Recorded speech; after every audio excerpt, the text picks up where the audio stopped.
ಈ ಮನುಷ್ಯ ಭವದೊಳಗ ಧರ್ಮಕ್ಕೆ ಸಂಬಂಧಿಸಿದ ಹಾಗೆ ಏನ ಮಾಡುವುದು ಜನಶಾಸನದೊಳಗ ನಿರೂಪಣೆ ಇದೆಯೋ ಅದನ್ನೆಲ್ಲ ಮಾಡಿದ್ದೆ. ಹಾಗಾದ್ರೆ ಈಗ ಒಂದೇ ಒಂದು ಉಳಿದದ್ದು ಇದೆ, ಉಳಿದಿಲ್ಲ, ಅದು ನಡೀತಾ ಇದೆ. ಆದ್ರೆ ಅದರಿಂದ ಹೊರಗೆ ಬರೋದನೇ ಇಲ್ಲ. ಶಾಶ್ವತ ರೂಪದಿಂದ ಅಜ್ಞಾತ ಸ್ವಭಾವದೊಳಗ ಅಭೇದ ರೂಪದಿಂದ ಪರಿಣಮನ ನಡಿಬೇಕು ಅನ್ನುವಂಥದ್ದ ಭಾವನೆ ಸಾಧಕ ಜೀವದ ಯಾವುದೇ ಕಾಲ ಇದ್ರೂ ಕೂಡ ಇದೇ ಭಾವನೆ ಇರುತ್ತೆ. ಅದಕ್ಕೆ ಈಗ ಅಂಥೇಳಿ ಹೇಳಿದರೆ, ಈಗ ಕ್ರೋಧವು ಪರದ್ರವ್ಯವಿದೆ, ಆದುದರಿಂದ ತ್ಯಾಜ್ಯವಿದೆ. ಮಾನವು ಪರದ್ರವ್ಯವಿದೆ, ಆದುದರಿಂದ ತ್ಯಾಜ್ಯವಿದೆ ಇತ್ಯಾದಿ. ಮತ್ತು ಭೋಜನವು ಪರದ್ರವ್ಯವಿದೆ, ಆದುದರಿಂದ ತ್ಯಾಜ್ಯವಿದೆ. ನೀರು ಕುಡಿಯುವುದು ಪರದ್ರವ್ಯವಿದೆ, ಆದುದರಿಂದ ತ್ಯಾಜ್ಯವಿದೆ. ಉತ್ಪನ್ನವಾಗುವಂಥ ಜ್ಞಾತಾದ ಜೊತೆಗಿನ ಅಭೇದ ಉಪಯೋಗ ಬಿಟ್ಟೋಗಿ ಉತ್ಪನ್ನವಾಗುವಂಥ ಸಮಯವರ್ತಿ ಭಾವಗಳ ಜ್ಞಾನದೊಳಗೆ ತಿಳಿದು ಬಂದ್ರೂ ಕೂಡ ಆ ಸಮಯವರ್ತಿ ಭಾವವನ್ನು ಬಿಟ್ಟುಕೊಡುವ, ಆ ಭಾವದ ಜೊತೆಗೆ ಏಕಾಗುವ ಅಲ್ಲ, ಆದ್ರೆ ಆ ಭಾವವನ್ನು ಬಿಟ್ಟುಕೊಡುವಂಥ ಭಾವ ಅರ್ಥಾತ್ ಪ್ರಯತ್ನ ಕೂಡ ಜ್ಞಾನದೊಳಗ ನಡೆಯದೆ, ಜ್ಞಾನ ಸ್ಥಿರ ಸ್ಥಿರ ಸ್ಥಿರ ಸ್ಥಿರ ಸ್ವಭಾವದ ಹಾಗೆ ತ್ರಿಕಾಲಿ ಧ್ರುವ ಸ್ವಭಾವ ಹೇಗಿದೆಯೋ ಹಾಗೆ ವರ್ತಮಾನದ ಜ್ಞಾನ ಪರಿಣಮನ ಮಾಡ್ತಾ ಇದ್ರೂ ಸ್ಥಿರ ಆಗಲಿ ಅನ್ನುವಂಥ ಭಾವ, ಉದ್ದೇಶ, ಅಭಿಪ್ರಾಯ ಇಲ್ಲಿ ಸಾಧಕಂದ ಇದೆ. ಯಾವಾಗ ನಮಗೂ ಕೂಡ ಸಾಂಸಾರಿಕ ಕರ್ತವ್ಯಗಳಿಂದ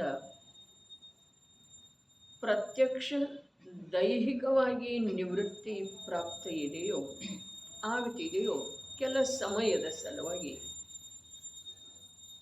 ಅಲ್ಲಿ ನಾವು ಇದೇ ಪ್ರಕಾರದ ಭಾವನೆ, ಇದೇ ಪ್ರಕಾರದ ಅಂತರಂಗದ ಒಂದು ಅಭಿಪ್ರಾಯ ಫಲೀಭೂತ ಆಗುವುದ ಅವಶ್ಯಕಿದೆ.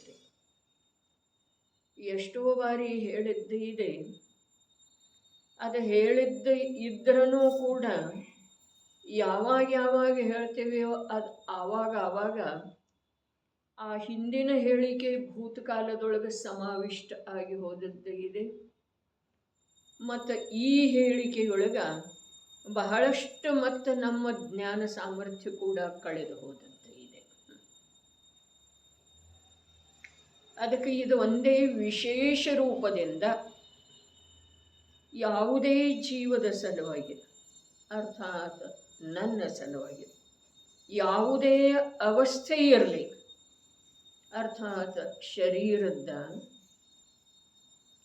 ನಿಶಕ್ತಿ ರೂಪದ ವೃದ್ಧತ್ವ ರೂಪದ ಅವಸ್ಥೆ ಇರಲಿ, ಸಬಲ ಸಶಕ್ತ ರೂಪದ ಅವಸ್ಥೆ ಇರಲಿ, ಇಷ್ಟ ಅಧ್ಯಯನ ಅರ್ಥಾತ್ ವಾಚನ ಆದ ನಂತರ ನಮ್ಮಲ್ಲೇ ಅಂತರಂಗದೊಳಗೆ ಯಾವಾಗ ಗ್ರಂಥದ ಅವಲಂಬನೆ ಭಾಷೆಯಲ್ಲಿ ಇಲ್ಲವೋ ಆ ವೇಳೆದೊಳಗೆ ಅಂತರಂಗದೊಳಗೆ ಈ ಪ್ರಕಾರದ ಭಾವ ಫಲೀಭೂತ ಆಗ್ತಾ ಇರಬೇಕು. ಯಾವುದೋ ಇಹಲೋಕಕ್ಕೆ ಸಂಬಂಧಿಸಿದ ಪರದ್ರವ್ಯದ ಪರ್ಯಾಯ ರೂಪವಿರುವಂಥ, ನನ್ನ ಸಲುವಾಗಿ ಸರ್ವಥಾ ಉಪಯೋಗಿ ಇಲ್ಲದೆ ಇರುವಂಥ ವಿಚಾರದೊಳಗೆ ನನ್ನ ಜ್ಞಾನ ಅನಾದಿ ಅಭ್ಯಾಸದಿಂದ ಒಂದಾಗಿ ಹೋಗ್ತಾ ಇದೆ. ಅದನ್ನು ಈಗ ಸ್ವಲ್ಪ ವಿಶೇಷವಾಗಿ ಏನು ಮಾಡೋದ ಅಂತಂದ್ರೆ ಅದನ್ನು ಅಲ್ಲಿಂದ ಬಿಡಿಸಿ ಧ್ರುವ ಜ್ಞಾತ ಸ್ವಭಾವದ ಸನ್ಮುಖ ಮಾಡೋದ. ಆ ಸ್ವಭಾವದ ಪ್ರಾಪ್ತಿಯ ಸಲುವಾಗಿ ಅಂತರಂಗದೊಳಗ ಇಳಿತಾ ಹೋಗೋದ. ಇದು ವಿಶೇಷ ರೂಪದಿಂದ ಮಾಡುವಂಥ ಕಾರ್ಯ ಇದೆ ನಮ್ಮ ಜೀವನದೊಳಗೆ. 40 ಅಂತಂದ್ರೆ ಮನುಷ್ಯ ಜೀವನ ಮುಗೀತು. 50-60 ಆದ ನಂತರ ಯಾಕಾಗವಲ್ತು ಅನ್ನೋದಲ್ಲ, ಆಗಿದವ್ರಿ ಈಗ ಇನ್ನೇನು ಮಾಡೋದಿದೆ.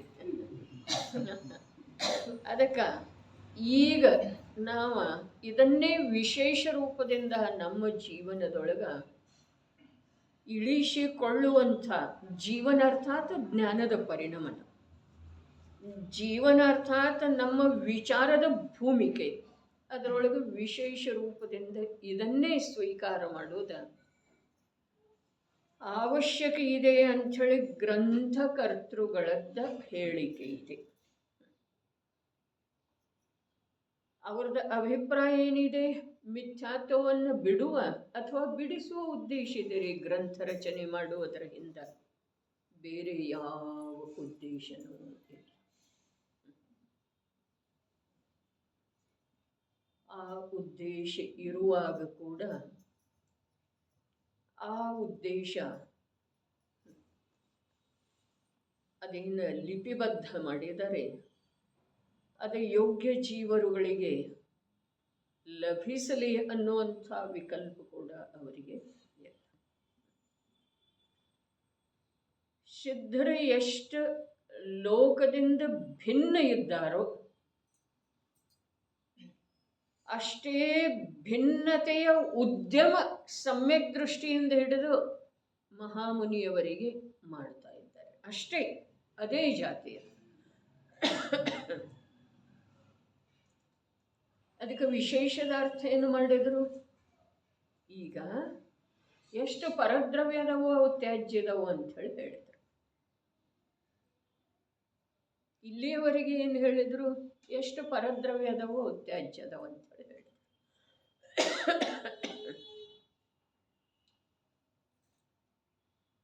ಭಿನ್ನ ಭಿನ್ನ ವಿಭಾಗದ ಮೂಲಕ ಏನು ಹೇಳಿದ್ರು?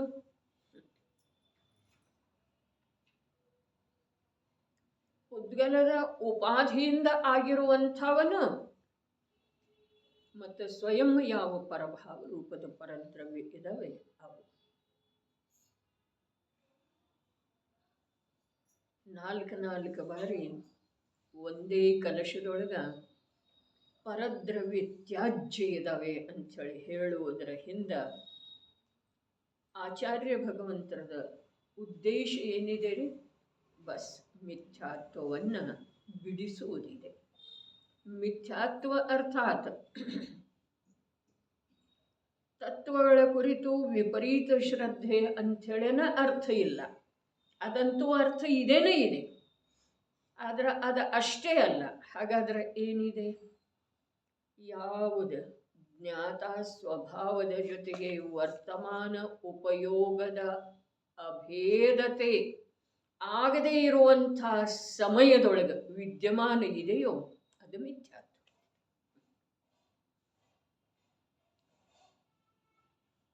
ಲೋಕೋತ್ತರವಾದಂಥ ಮಾತ ವೀತರಾಗಿ ಸಂತರುಗಳ ಉಪದೇಶ ತಿಳ್ಕೊಳ್ಳುವ ಸಲುವಾಗಿ ಒಂದಿಷ್ಟು ನಮ್ಮಲ್ಲಿ ಪ್ರಯತ್ನನ ಅಧಿಕ ಇರೋದು ಅವಶ್ಯಕ ಇದೆ. ಏನು ಹೇಳ್ತಾರೆ ನೋಡ್ರಿ. ಇವಾಗ ಇನ್ನೊಂದ್ಸಲ ಓದೋನು. ಎಷ್ಟು ಪರದ್ರವ್ಯಗಳಿವೆ, ವಿಶೇಷದ ಅರ್ಥವು ಈ ಪ್ರಕಾರವಿದೆ. ಎಷ್ಟು ಪರದ್ರವ್ಯಗಳಿವೆ, ಅವು ತ್ಯಾಜ್ಯವಿವೆ ಎಂದು ಹೇಳಿದ್ದಾರೆ. ಈಗ ಕ್ರೋಧವು ಪರದ್ರವ್ಯವಿದೆ, ಆದುದರಿಂದ ತ್ಯಾಜ್ಯವಿದೆ. ಮಾನವು ಪರದ್ರವ್ಯವಿದೆ, ಆದುದರಿಂದ ತ್ಯಾಜ್ಯವಿದೆ ಇತ್ಯಾದಿ. ಭೋಜನವು ಪರದ್ರವ್ಯವಿದೆ, ಆದುದರಿಂದ ತ್ಯಾಜ್ಯವಿದೆ.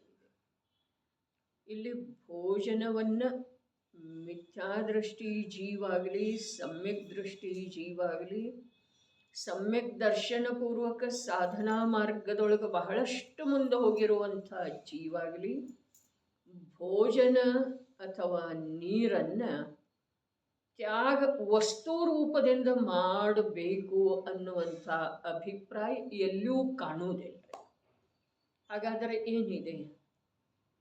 ಭೋಜನದಿಂದ ನನ್ನ ಜೀವನ ನಡೀತಿದೆ, ನೀರು ಅತ್ಯಂತ ಅವಶ್ಯಕ ಇದೆ ಶರೀರಕ್ಕೆ. ಈ ಪ್ರಕಾರದ ಮನ್ನಣೆ ಏನಿದೆಯಲ್ಲ, ಆ ಮನ್ನಣೆಯನ್ನಾದರೂ ನಾವು ಬಿಟ್ಟುಕೊಡುವುದು ಅವಶ್ಯಕ ಇದೆ. ಹಾಗಾದ್ರೆ ಆ ಮನ್ನಣೆಯನ್ನು ಬಿಟ್ಟುಕೊಡುವ ಸಲುವಾಗಿ ಅದಕ್ಕೆ ಮತ್ತೇನಾರು ಸಿದ್ಧತೆ ಬೇಕಾಗಿದೆಯಲ್ಲ? ಅವಶ್ಯ ಬೇಕಾಗಿದೆ.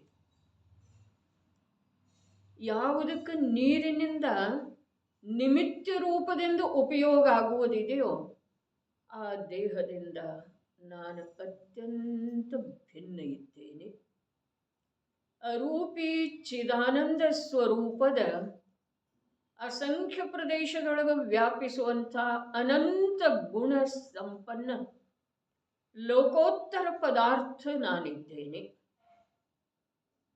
ಇನ್ನು ಯಾವುದಕ್ಕ ನೀರ ನಿಮಿತ್ತ ರೂಪದಿಂದ ಅನುಕೂಲ ಆಗ್ತಿದೆಯೋ ಆ ಶರೀರದ ಪ್ರತಿಯೊಂದು ಪರಮಾಣು ಪರಮ ಸ್ವತಂತ್ರ ಇದ್ದಾವೆ. ಇದು ವಿಕಲ್ಪ ಅಲ್ಲ, ಆದರೆ ಇದರದ್ದು ನಮಗೆ ಜ್ಞಾನ ಆಗೋದು ಅವಶ್ಯಕ ಇದೆ. ಇದರದ್ದು ಜ್ಞಾನ ಎಷ್ಟು ಆದೀತು ಅಷ್ಟ, ಅಥವಾ ಯಾವಾಗ ಯಥಾರ್ಥ ಜ್ಞಾನ ಆದೀತು ಆವಾಗ ನಮ್ಮಲ್ಲಿ ಭೋಜನವು ಪರದ್ರವ್ಯವಿದೆ, ಆದುದರಿಂದ ತ್ಯಾಜ್ಯವಿದೆ ಅನ್ನುವಂಥ ಭಾವ ವಿಶೇಷದ ಉತ್ಪತ್ತಿಯಾಗ್ತಿದೆ. ಅರೆ,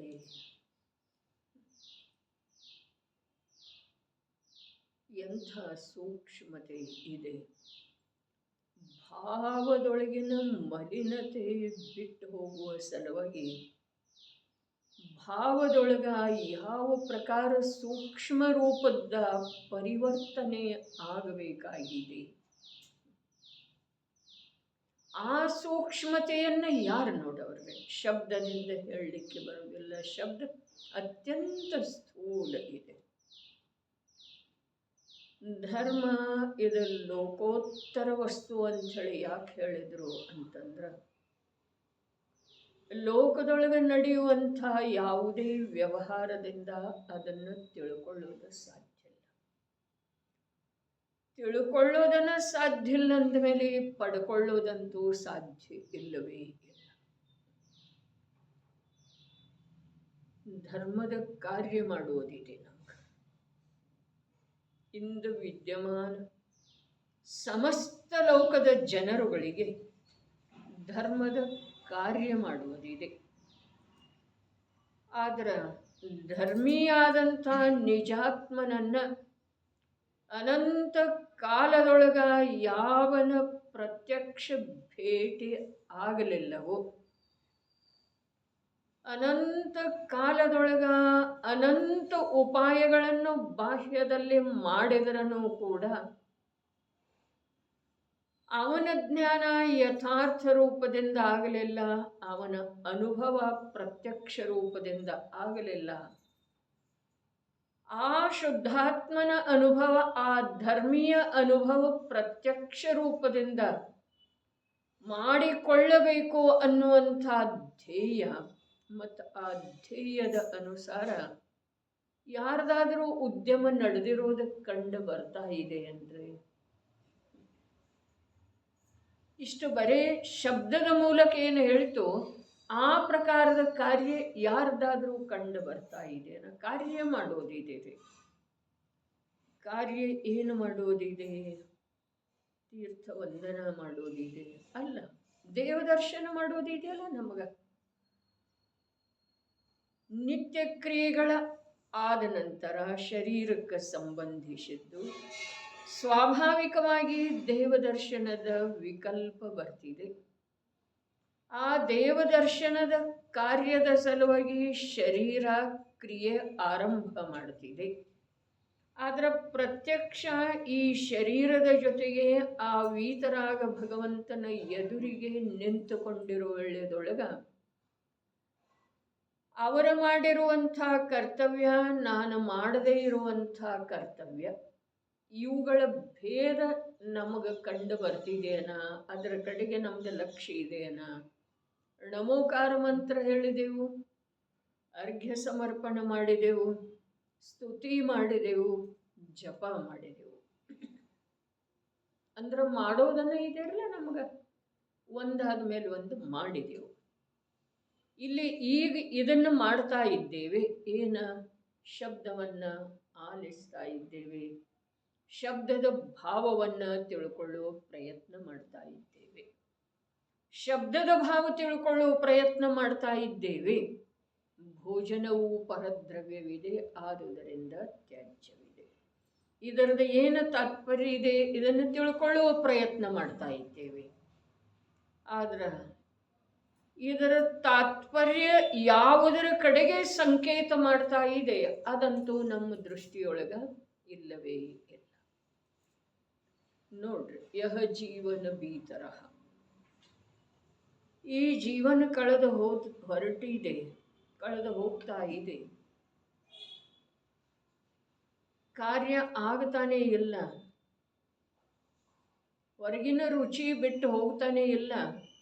ಇದು ಮಿಥ್ಯಾತ್ವ ಭಾವ ಇದೆ ಅಲ್ಲ, ಯಾವುದ ಮಿಥ್ಯಾತ್ವವನ್ನು ಬಿಡುವ ಮತ್ತು ಬಿಡಿಸುವ ಅಭಿಪ್ರಾಯ ಇದೆ ಗ್ರಂಥಕರ್ತೃಗಳಿಗೆ ಅಂಥೇಳಿ ಹೇಳಿದ್ರು. ಇದು ಮಿಥ್ಯಾತ್ವ ಇದೇನಿಲ್ರಿ, ಯಾವುದ? ಕ್ರೋಧ ನನ್ನ ಸ್ವರೂಪ ಇದೆ ಅನ್ನೋದು, ಕ್ರೋಧ ರೂಪದ ಅನುಭವ ಮಾಡೋದು. ನಂತರ ಭೋಜನದಿಂದ ನನಗೆ ಲಾಭ ಇದೆ ಅನ್ನೋದು, ನೀರು ಕುಡಿಯುವುದರಿಂದ ನನ್ನ ಜೀವನದೊಳಗ ಬಹಳಷ್ಟು ರೋಗಾದಿಗಳಿಂದ ದೂರ ಇರಬಹುದು ಅನ್ನೋದು ಅಭಿಪ್ರಾಯದೊಳಗೆ ಇದೆ ಅಥವಾ ಇಲ್ರಿ?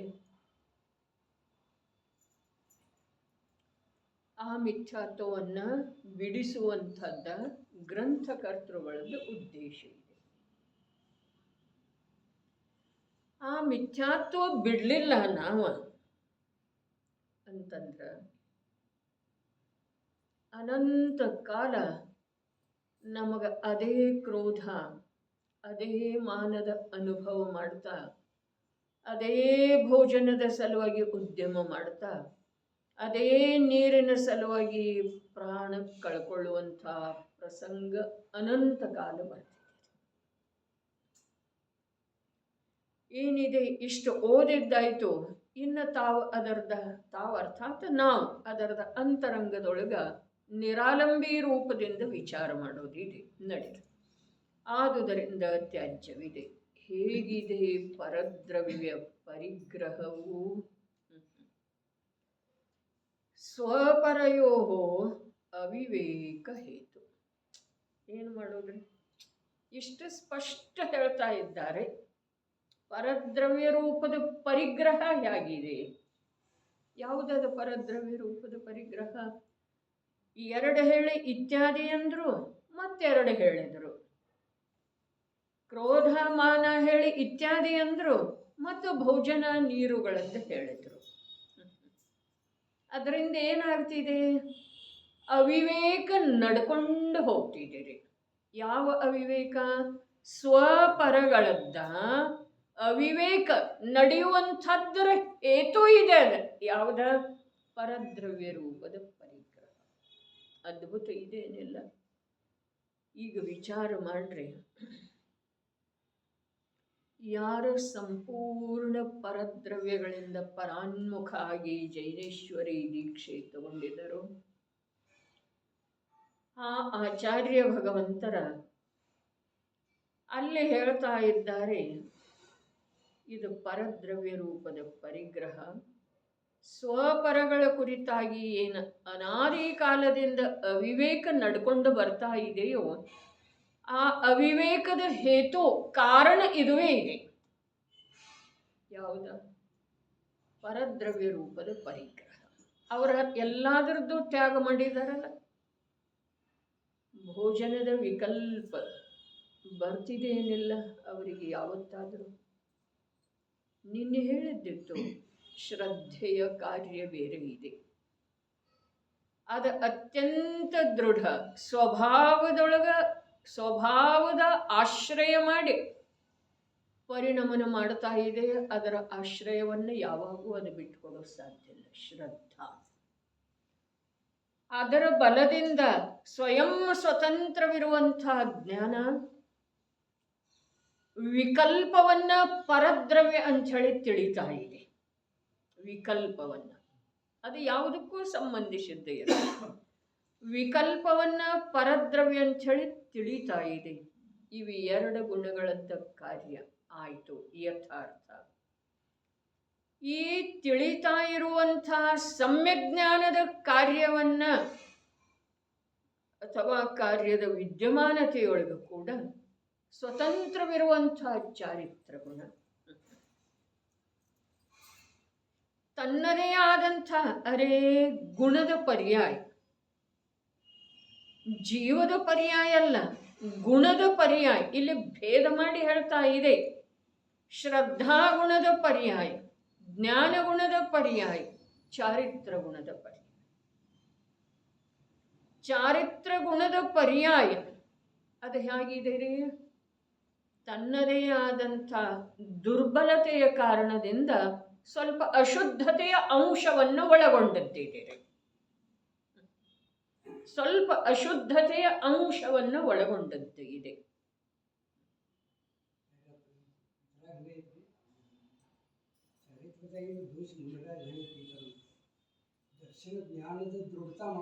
ಅದೇ ಇದೆ ರೀ. ಅರೇ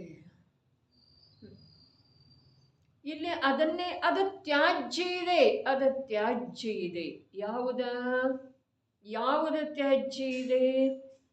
ಜ್ಞಾನದೊಳಗ ಚಾರಿತ್ರ ಗುಣದ ಪರ್ಯಾಯದಲ್ಲಿ ಯಾವ ಅಶುದ್ಧತೆಯ ಅಂಶ ಇದೆ ಅದು ತ್ಯಾಜ್ಯ ಇದೆಯೋ, ಅಥವಾ ಜ್ಞಾನದೊಳಗೆ ತಿಳಿದು ಬರ್ತಾ ಇದೆ ಅದು ತ್ಯಾಜ್ಯ ಇದೆ.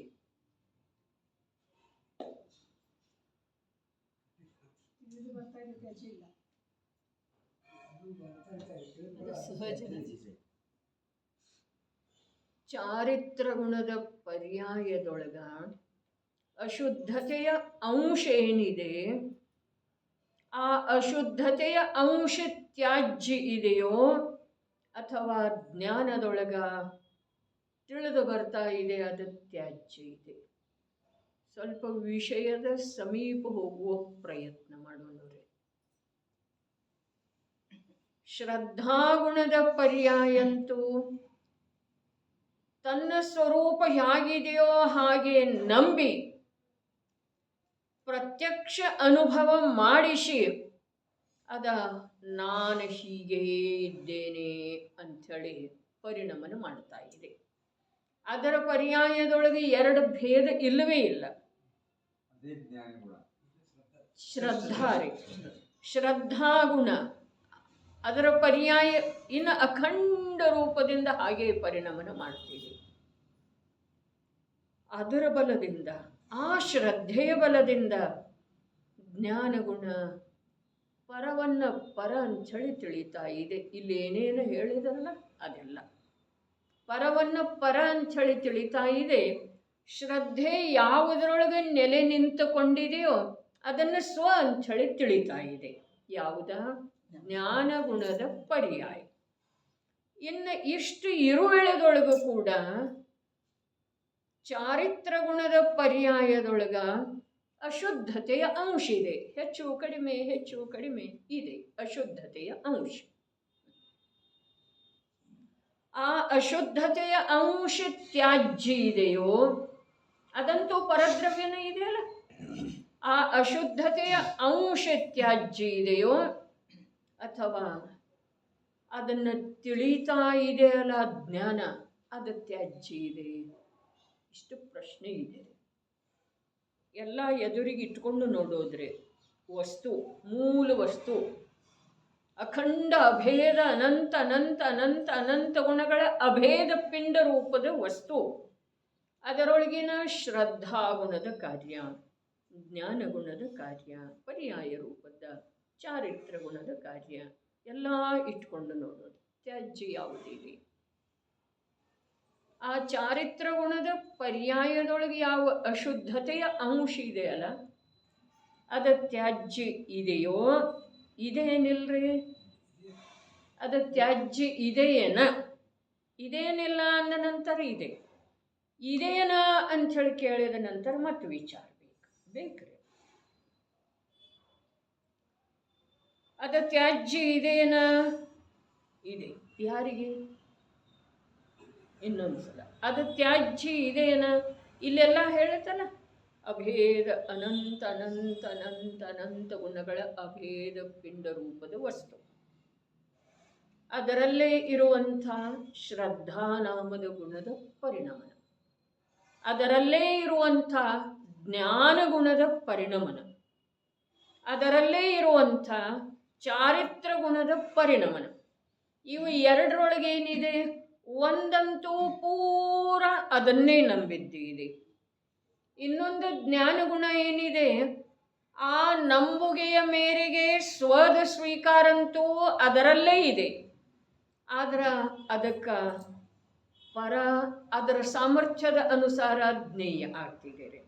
ಅದರ ಸಾಮರ್ಥ್ಯದ, ಅದರ ಕ್ಷಯೋಕ್ಷಮ ಎಷ್ಟಿದೆಯೋ ಅಷ್ಟು ಜ್ಞೇಯ ಆಗ್ತಿದೆ.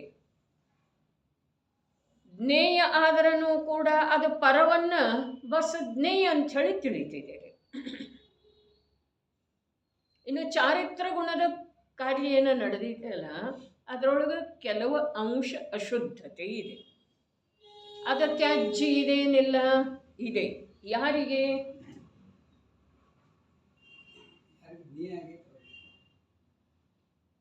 ಯಾರಿಗೆ? ಇಲ್ಲಿ ಗುಣಗಳು ಭಿನ್ನ ಭಿನ್ನ ಅದಾವಲ್ಲ, ಅಂತ 2 ಬಾರಿ ಹೇಳಿತ್ರಿ. ಇವು ಎಲ್ಲ ವಸ್ತು ಎದುರಿಗೆ ಇಟ್ಕೊಳ್ಳೋದ್ರಿ, ಒಳಗೆ ನೋಡುವ ಪ್ರಯತ್ನ ಮಾಡೋದು ಬೇಡ, ಎಲ್ಲ ಎದುರಿಗೆ ಇಟ್ಕೊಳ್ಳೋದ್ರಿ, ಇಂದ್ರಿಯ ಜ್ಞಾನದ ಎದುರಿಗೆ. ಯಾರಿಗೆ ತ್ಯಾಜ್ಯ ಇದೆ? ಬಿಟ್ಟುಕೊಡ್ಲಿಕ್ಕೆ ಯೋಗ್ಯ ಇದೆ. ಅದು ಯಾವುದ? ಅಶುದ್ಧತೆಯ ಅಂಶ. ಯಾರಿಗೆ? ಯಾರಲ್ಲೇ ಇದೆ ಅವರಿಗೆ ಇರಲೇ. ಜ್ಞಾನ ಹೇಳಬೇಡ್ರಿ, ಜ್ಞಾನ ಬಿಟ್ಟುಕೊಡೋದು ಸಾಧ್ಯ ಇಲ್ರಿ. ಯಾಕಂದ್ರೆ ಜ್ಞಾನದೊಳಗೆ ಇಲ್ರಿ. ಅದ ಚಾರಿತ್ರದ ಪರ್ಯಾಯ ಇದೆ ಅಲ್ಲ. ಹಾಗಾದ್ರೆ ಬಿಟ್ಟು ಯಾರು ಕೊಡೋದು? ಬಿಟ್ಟು ಕೊಡೋದು ಮಾತನೇ ಇಲ್ಲ, ಅದು ಬಿಟ್ಟು ಹೋಗೋದಿದೆ. ಯಾವುದರೊಳಗಿಂದ ನೋಡ್ರಿ, ಚಾರಿತ್ರ ಗುಣದ ಕರ್ತವ್ಯ ಇದೆ ಅಂಥೇಳಿ ಅದು ಹೇಳಿದ್ರೆ ಅದು ಸಮಯವರ್ತಿ ಪರ್ಯಾಯದೊಳಗಿದೆ. ಯಾವ ಪರ್ಯಾಯದೊಳಗೆ ಇದೆಯೋ ಇದೆ ಅಂದಮೇಲೆ ಬಿಡುವ ಪ್ರಶ್ನೆ ಇಲ್ಲ. ಅರೆ ಸೂಕ್ಷ್ಮ ಭಗವದ್ ಧರ್ಮ ಇದೆ ಅಂದಮೇಲೆ ಬಿಡೋ ಸಾಧ್ಯ ಇಲ್ಲ, ಪ್ರಶ್ನೆನೇ ಇಲ್ಲ. ಇನ್ನು ಯಾವ ಪರ್ಯಾಯದೊಳಗೆ ಇಲ್ಲ ಅದಕ್ಕೂ ಬಿಡುವ ಪ್ರಶ್ನೆ ಇಲ್ಲ. ಇಲ್ಲನಲ್ಲ, ಇದೆ ಅದಕ್ಕೂ ಬಿಡುವ ಪ್ರಶ್ನೆ ಇಲ್ಲ, ಬಿಡೋ ಸಾಧ್ಯ ಇಲ್ಲ. ಇದೆ ಅಲ್ಲ, ಅದ ಇದೆ ಅಂದಮೇಲೆ ಹೇಗೆ ಬಿಡೋದ್ರಿ? ಇನ್ನು ಯಾವ ಪರ್ಯಾಯದೊಳಗೆ ಇಲ್ಲವೇ ಇಲ್ಲ, ಅದು ಬಿಡುವ ಮಾತ ಇಲ್ಲ.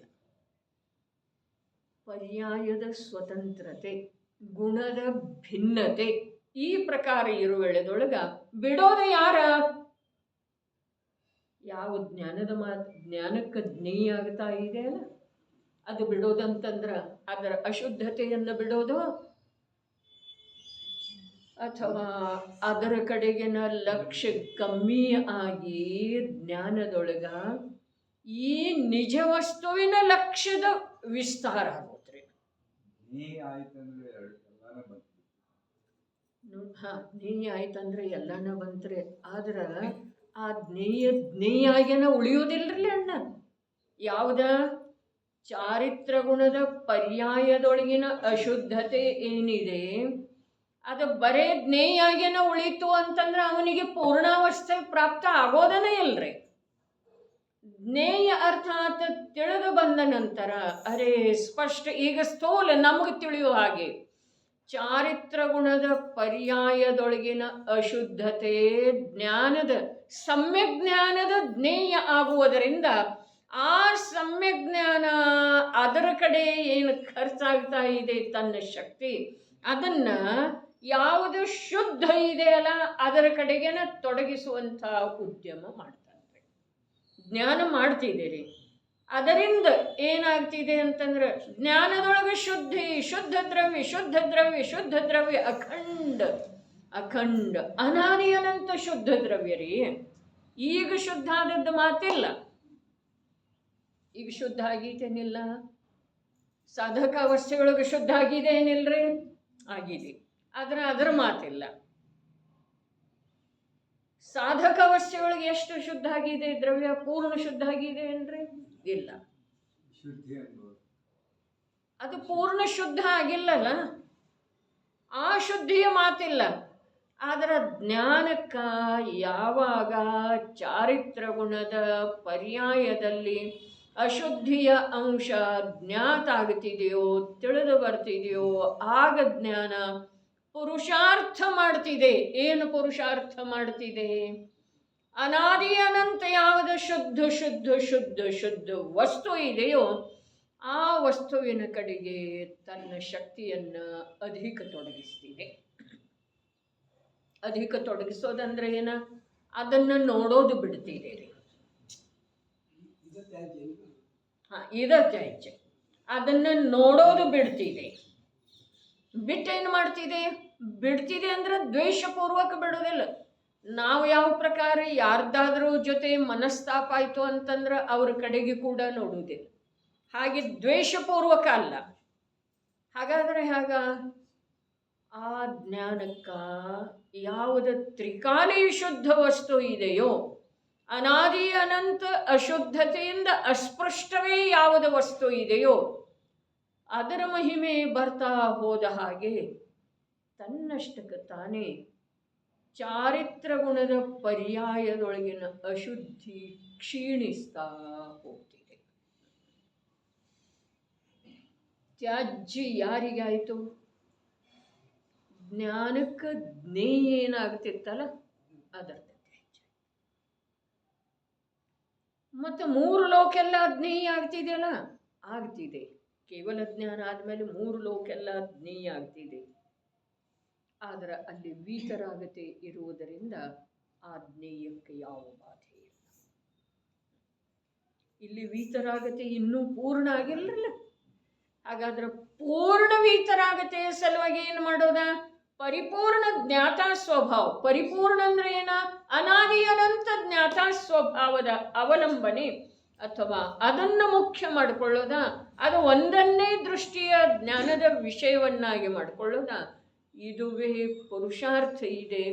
ಇದುವೇ ತ್ಯಾಗ ಯೋಗ್ಯ ತ್ಯಾಗ ಇದೆ. ವಿಷಯ ತಿಳ್ಕೊಳ್ಳುವಂತಹ ಪ್ರಯತ್ನ ಮಾಡೋದ. ಕಾರ್ಯ ಯಾರು ಮಾಡೋದಿದೆ? ಜ್ಞಾನ ಮಾಡೋದಿದೆ. ಏನು ಮಾಡೋದಿದೆ? ತಿಳಿಯುವ ಕಾರ್ಯ ಮಾಡೋದಿದೆ. ಹಾಗಾದ್ರೆ ಅಶುದ್ಧತೆಯ ಅಂಶವನ್ನು ತಿಳಿಯುವುದಿದೆನಾ? ತಿಳಿಯುವುದಿಲ್ಲ. ಅಶುದ್ಧತೆಯ ಅಂಶ ತಿಳಿದು ಬರೆದಿದ್ರೆ ಕಾರ್ಯ ಆಗ್ತಿದೆಯೇನ? ಆಗುವುದಿಲ್ಲ. ಅಶುದ್ಧತೆಯ ಅಂಶ ತಿಳಿದು ಬರೆದಿದ್ರೆ ಕಾರ್ಯ ಆಗುವುದಿಲ್ಲ. ಆದ್ರೆ ಅಶುದ್ಧತೆಯ ಅಂಶವನ್ನೇ ತಿಳಿತಾ ಇದ್ರೆ ಕಾರ್ಯ ಆಗುವುದಿಲ್ಲ. ಅಶುದ್ಧತೆಯ ಅಂಶ ತಿಳಿದು ಬರುವುದರ ತಾತ್ಪರ್ಯನ ಇಷ್ಟ ಇದೆ. ತ್ರಿಕಾಲಿ ಶುದ್ಧದೊಳಗ ಜ್ಞಾನವನ್ನು ಸ್ಥಿರಗೊಳಿಸು. ಸಾಧನಾ ಮಾರ್ಗ ಅಂದ್ರೂ ಇದುವೇ ಇದೆ. ಮತ್ತು ಯಾವುದು ಬಾಧಕ ಇದೆ ಅದನ್ನು ತೆಗೆದು ಹಾಕೋದಂದ್ರೂ ಇದುವೇ ಇದೆ. ಬೇರೆ ಏನೂ ಇಲ್ಲ. ಅರೆ ಈಗ ಹೇಳಿತಲ್ಲ ಸ್ವಲ್ಪ ಸಮಯ ಮುಂಚೆ, ಇಹಲೋಕಕ್ಕೆ ಸಂಬಂಧಿಸಿದ ಯಾವ ಕರ್ತವ್ಯ ದೈಹಿಕವಾಗಿ ನಡೆಯದೇ ಇರುವಂಥ ಅಥವಾ ಮುಗಿದು ಹೋಗಿರುವಂಥ ಯಾವ ಒಂದಿಷ್ಟು ಸಮಯ ಇದೆ, ಆ ಸಮಯದೊಳಗ ಪ್ರಗಟ ಜ್ಞಾನದಲ್ಲಿ ಈ ವಿಷಯವನ್ನು ತಂದುಕೊಳ್ಳೋದು. ನಾಲ್ಕದವರೆ ಒಂದು ಧ್ರುವ ಅಭೇದ ವಸ್ತು ಇದೆ. ಅನಂತ ಅನಂತ ಅನಂತ ಗುಣಗಳ ಅಭೇದ ಪಿಂಡ. ಅದರೊಳಗೆ ಒಂದು ಶ್ರದ್ಧಾ ಗುಣ ಇದೆ, ಒಂದು ಜ್ಞಾನ ಗುಣ ಇದೆ, ಒಂದು ಚಾರಿತ್ರ ಗುಣ ಇದೆ. ಇವು ಮೂರರಿಂದ ಏನಾಗೋದಿದೆ? ನಮ್ಮ ಕಾರ್ಯ ಆಗೋದಿದೆ. ಮೂರರಿಂದ ನಾಲ್ಕರಿಂದರೆ ಅಭೇದ ದ್ರವ್ಯದ್ದನೂ ಜ್ಞಾನ ಬೇಕು, ಮತ್ತು ಈ ಮೂರು ಸ್ವತಂತ್ರ ಗುಣಗಳದ್ದನೂ ಜ್ಞಾನ ಬೇಕು.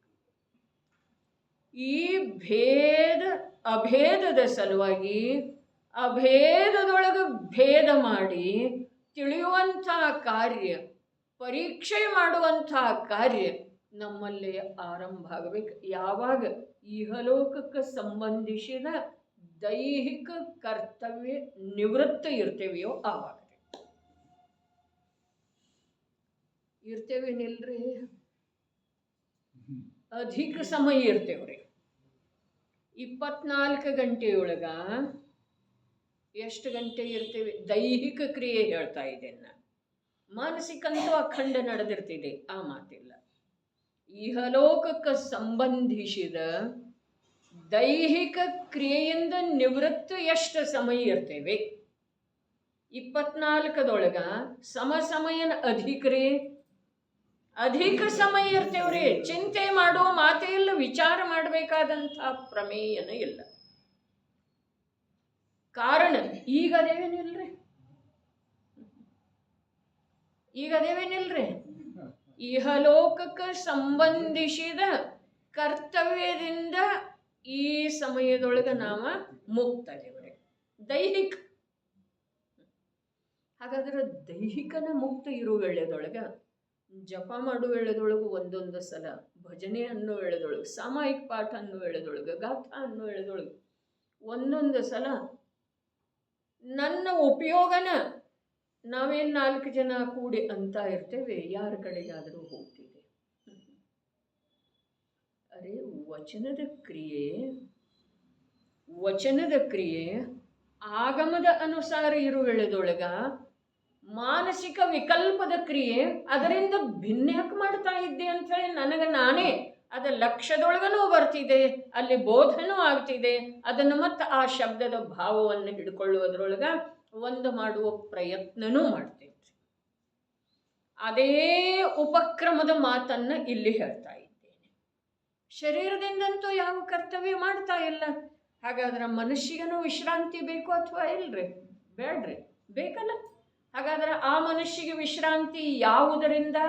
ಶಾರೀರಿಕ ಕರ್ತವ್ಯಕ್ಕೆ ಯಾವುದು ಆಧಾರ ಆಗಿ ನಿಂತಿದೆಯೋ ಆ ಶರೀರದ ಕರ್ತವ್ಯನ ನಡೆದಿಲ್ಲ ಅಂದ ಮೇಲೆ ಇದಕ್ಕೆ ಕೂಡ ಬೇರೆ ಕಾರ್ಯ ಮಾಡಲಿಕ್ಕೆ ಅವಕಾಶ ಇದೆ ಅಲ್ಲದೆ.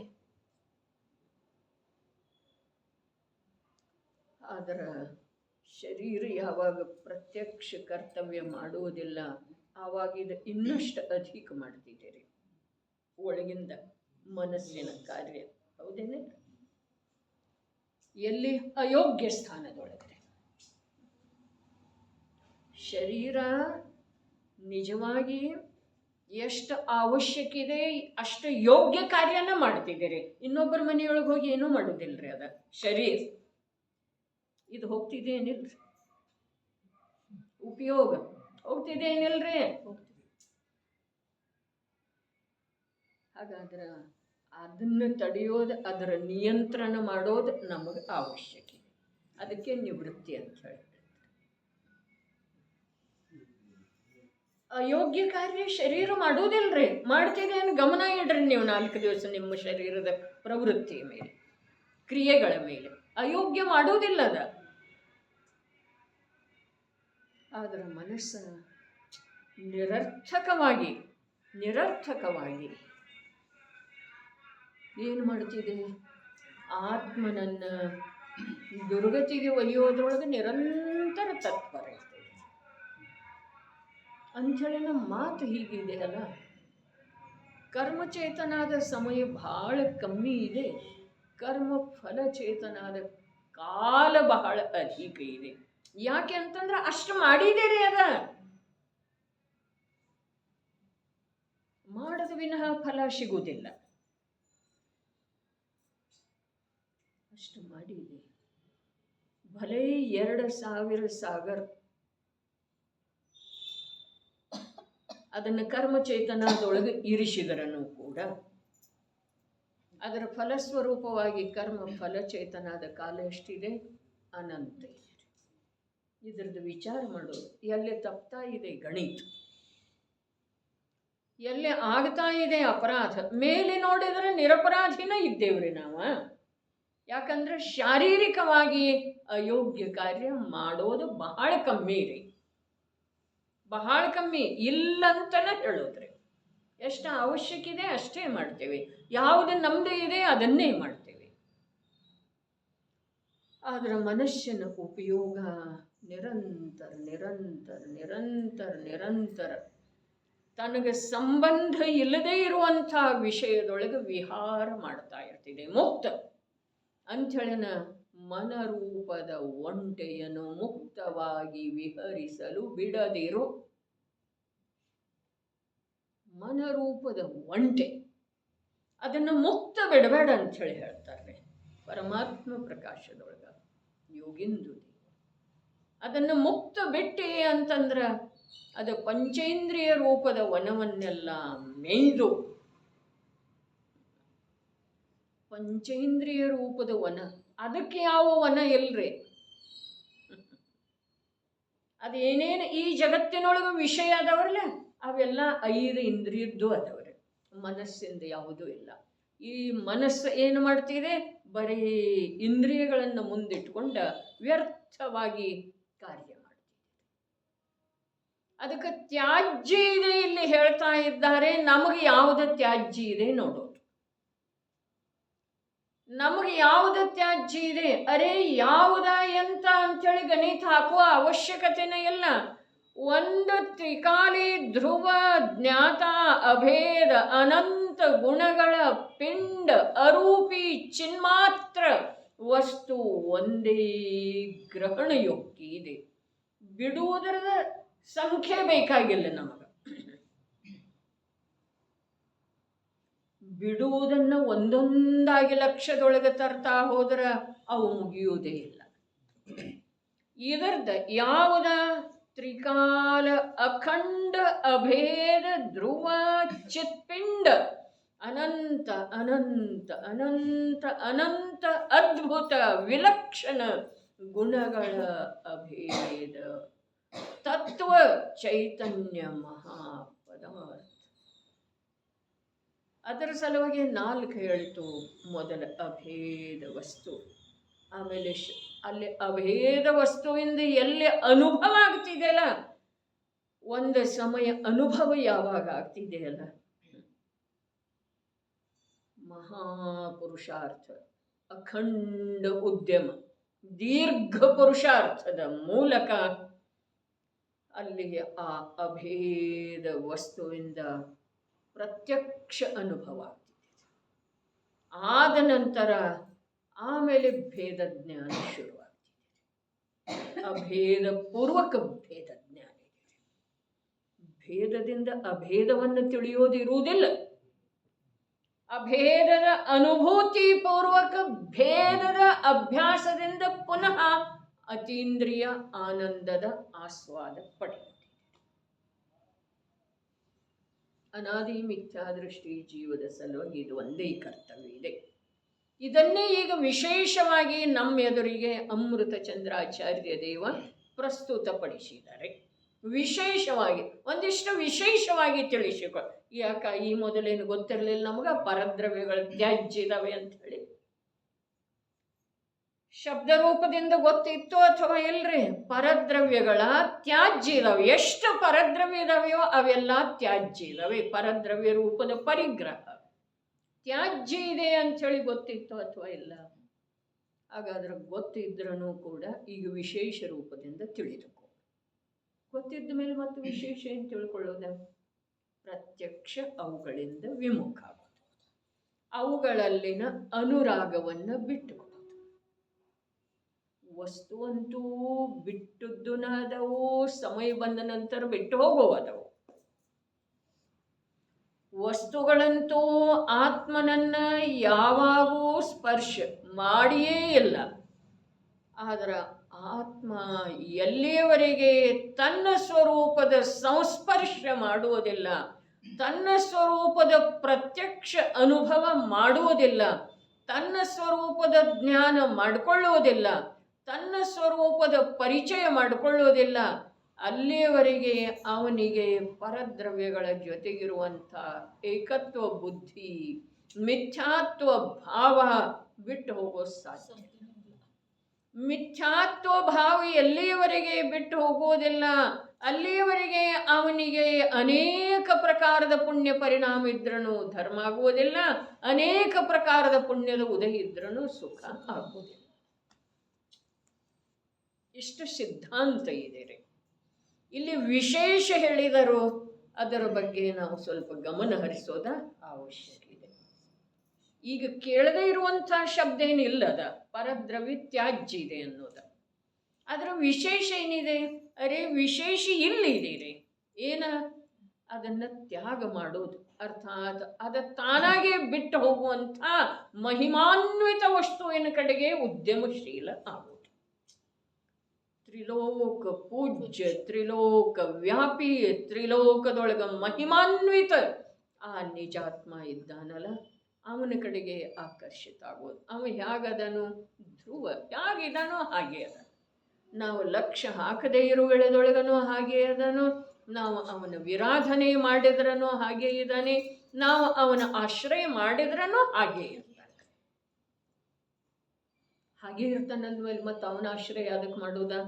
ಯಾರ ಆಶ್ರಯ ಮಾಡ್ತಾರಲ್ಲ ಅವರು ಸುಖಿ ಆಗ್ತಾರೆ. ಅರ್ಥಾತ್ ಆ ಪರ್ಯಾಯ, ಯಾರಂದ್ರೆ ವ್ಯಕ್ತಿ ಅಲ್ಲ, ವ್ಯಕ್ತ ಪರ್ಯಾಯ ಯಾವುದು ಅವನ ಆಶ್ರಯ ಮಾಡ್ತಿದೆಯಲ್ಲ ಅದು ಸುಖಿ. ಅವ ಯಾರಿಗೂ ಕರೆದ ತನ್ನೊಳಗಿರುವಂಥ ಸುಖವನ್ನು ಪ್ರದಾನ ಮಾಡುವುದಿಲ್ಲ, ಬಂದಿರುವಂಥ ಯಾವ ಪರ್ಯಾಯಕ್ಕ ಸುಖದಿಂದ ವಂಚಿತವಾಗಿ ಉಳಿಯುವಂಥ ಶಿಕ್ಷೆ ಕೊಡುವುದಿಲ್ಲ.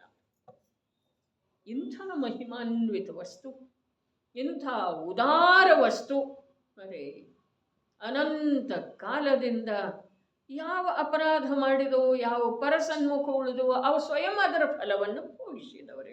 ಅದರಿಂದ ಧ್ರುವ ದ್ರವ್ಯಕ್ಕೆ ಯಾವ ಹಾನಿನೂ ಆಗಿಲ್ಲ.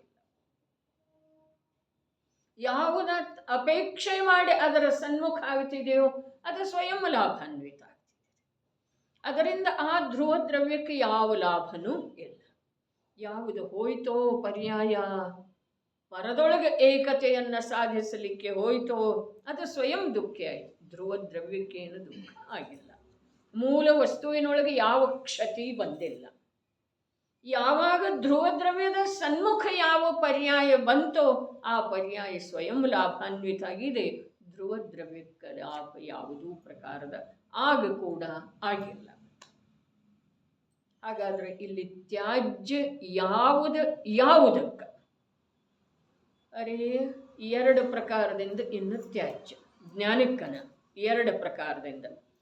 ಒಂದು ಪರದೊಳಗ ಏಕತೆಯನ್ನು ಸಾಧಿಸುವುದನ್ನು ಬಿಟ್ಟುಕೊಡುವ ಅಪೇಕ್ಷಾದಿಂದ ತ್ಯಾಜ್ಯ. ಒಂದು ಪರವನ್ನು ತಿಳಿದು ಬರ್ತಿದೆಯಲ್ಲ ಅದು ನಮಗೆ ತಿಳಿಯೋದು ಬೇಕಿಲ್ಲ, ಅದು ಸಮ್ಯಕ್ ದೃಷ್ಟಿಯ ಮಾತ್ರ. ಮೊದಲನೇದ ಸಮ್ಯಕ್ ದರ್ಶನದ ಸಲುವಾಗಿ ಪರದೊಳಗಿನ ಏಕತ್ವವನ್ನು ಬಿಟ್ಟುಕೊಡುತ್ತಿದ್ದೀರಿ. ಅದನ್ನೇ ಇಲ್ಲಿಯವರೆಗೆ ನಿವೃತ್ತಿ ನಿವೃತ್ತಿ ನಿವೃತ್ತಿ ಅಂಥೇಳಿ ಹೇಳಿದ್ದಾರೆ. ಏಕತ್ವವನ್ನು, ರುಚಿಯನ್ನು, ಅನುರಾಗವನ್ನು, ನಂದನ್ನೋದನ್ನು ಹೇಳಿದ್ರಲ್ಲ. ತತ್ವಜ್ಞಾನ ತರಂಗಿಣಿಯೊಳಗೆ ಜ್ಞಾನಭೂಷಣ ಭಟ್ಟಾರಕರ ಮಮ ಅನ್ನೋದ ಸಂಸಾರ, ಮಮ ನ ಅನ್ನೋದ ಮೋಕ್ಷ. ಇಲ್ಲೇ ಎಲ್ಲಿ ಮಂದಿರದೊಳಗೆ ಹೋಗಬೇಕಾಗಿಲ್ಲ, ಬೆಟ್ಟತ್ತೋದಿಗೆ ಹೋಗಬೇಕಾಗಿಲ್ಲ. ಮಮ ನ ನಂದಲ್ಲ. ಪ್ರವಚನ ಸಾರದೊಳಗೆ ಭಗವಾನ್ ಕೊಂದು ಆಚಾರ್ಯ ದೇವೇನು ಹೇಳಿದರು? ಪರವು ನನ್ನದಿಲ್ಲ, ಇಲ್ಲವೇ ಇಲ್ಲ, ಇಲ್ಲವೇ ಇಲ್ಲ. ಅದನ್ನೇ ಇಲ್ಲಿ ಹೇಳಿದರ್ರಿ. ಏನು ಹೇಳಿದರು? ಕ್ರೋಧವು ಪರದ್ರವ್ಯವಿದೆ, ಆದುದರಿಂದ ತ್ಯಾಜ್ಯವಿದೆ. ನಥಿ ಮಮ ಕೋಯಿ ಮೋಹ, ಕೋವು ಮೋಹ, ಯಾವುದೂ ಮೋಹ ನಂದಿಲ್ಲ, ಯಾವುದು ನಥಿ, ಯಾವುದೂ ಧರ್ಮ ನಂದಿಲ್ಲ, ಅಧರ್ಮ ನಂದಿಲ್ಲ, ಕಾಲ ನಂದಿಲ್ಲ, ಗುಣಭೇದ ನಂದಿಲ್ಲ, ಮೋಹ ನಂದಿಲ್ಲ. ಎಷ್ಟು ಗಾಥಾ ಅದವ್ರಿ ಸಮಯ ಸಾರ. ನೋಡ್ರಿ, ಹೇಳುವುದ ಬುದ್ಧಿಗೆ, ನಮ್ಮ ಬುದ್ಧಿಗೆ ನಮ್ಮ ಜ್ಞಾನವೇ ಬೋಧ ಮಾಡೋದ. ಬೋಧಿತ ಬುದ್ಧ ಅಂಥೇಳಿ ಹೇಳಿದ್ರಲ್ಲ, ಆ ಪ್ರಕಾರ ನಮ್ಮ ಬುದ್ಧಿಗೆ ನಮ್ಮ ಜ್ಞಾನವೇ ಬೋಧ ಮಾಡೋದ. ಅದರಿಂದ ನಮ್ಮ ಜ್ಞಾನವೇ ಲಾಭಾನ್ವಿತ ಆಗೋದ. ಇಷ್ಟೇ ಇದೆ. ಹೊರಗಡೆ ಬೋಧ ಮಾಡುವುದ ಮಾತಿಲ್ಲ, ಹೊರಗಡೆಯಿಂದ ಬೋಧ ಗ್ರಹಣ ಮಾಡುವ ಮಾತಿಲ್ಲ. ಮತ್ತು ಬೇರೆ ಹೇಳುವ ಕೇಳುವುದರಿಂದ ಯಾವುವು ಹೇಳುವ ಕೇಳುವ ಪರಸನ್ಮುಖ ಭಾವಕ್ಕೆ ಸುಖ ಆಗುವ ಮಾತ ಇಲ್ಲ. ಸ್ವಪರಯೋ ಅವಿವೇಕ ಹೇತು ಅದರದ್ದು ವಿಚಾರ ಮಾಡಿ.